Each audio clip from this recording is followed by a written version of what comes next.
সবাইকে ধন্যবাদ জানাচ্ছি। আমরা শীত অনেক শীত পড়তেছে ইদানিং, তাই না?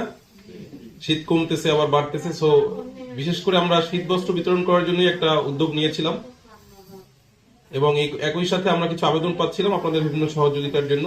সো সব জিনিসগুলোই আমরা আজকে দিব। এই সহযোগিতার মধ্যে আছে টিন দেয়া, সেলাই মেশিন দেয়া, মাদ্রাসায় কার্পেট দেয়া, এর বাইরেও বেশ কিছু জিনিস আমরা আপনাদেরকে দিব। সবাইকে ধন্যবাদ। আবার লাগলে পরে ভালো দুটো দেবো, ঠিক আছে? তাহলে ভালো জিনিসে বসে বাচ্চারা আনন্দ পাবে। শীতের দিনে তো, ঠিক আছে? ভালো মানের দিচ্ছি যাতে এখানে বসে নামাজ পড়তে পারবে একসাথে করেন। এবার বিক্রি করে দিবেন না কোথাও। অনেকে কিন্তু শুনছি যে এখান থেকে নিয়ে বিক্রি করে দেয়, সেটা যেন না হয়, ঠিক আছে?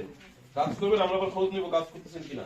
কাজ করার জন্য যদি আপনার কোনো সহযোগিতা লাগে, লাইক কাপড় কিনতে হবে, সুতা কিনতে হবে, আমরা লাগলে তাও দিব, ঠিক আছে?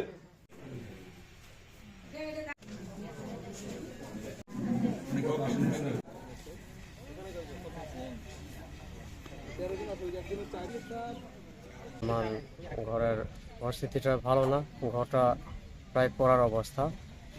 তো ঘরটা আবার নতুন নির্মাণ করার জন্য আমি এখানে অ্যাপ্লিকেশন দিয়েছিলাম। তো আজকে গতকাল আমাকে ফোন দিছিল যে আমি আবেদন করেছি, এটা নাকি টিন দেবে। তো আজকে এসে দেখলাম আমাকে সত্যিকারের টিন দিয়েছে। তো এতে আমি অনেক আনন্দিত হলাম। এটা দিয়ে আমি একটা নতুন ঘর তুলতে পারব।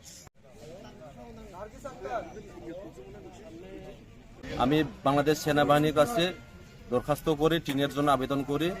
বাংলাদেশ সেনাবাহিনী আমাকে ঘর নির্মাণের জন্য টিন উপহার দিয়েছেন, তাই আমি বাংলাদেশ সেনাবাহিনীকে অসংখ্য ধন্যবাদ জানাচ্ছি। বাংলাদেশ সেনাবাহিনী সর্বদাই দেশের সাধারণ মানুষের পাশে রয়েছেন, তার জন্য আমরা সাধারণ মানুষ সবসময় বাংলাদেশ সেনাবাহিনীকে কৃতজ্ঞতা জানাই।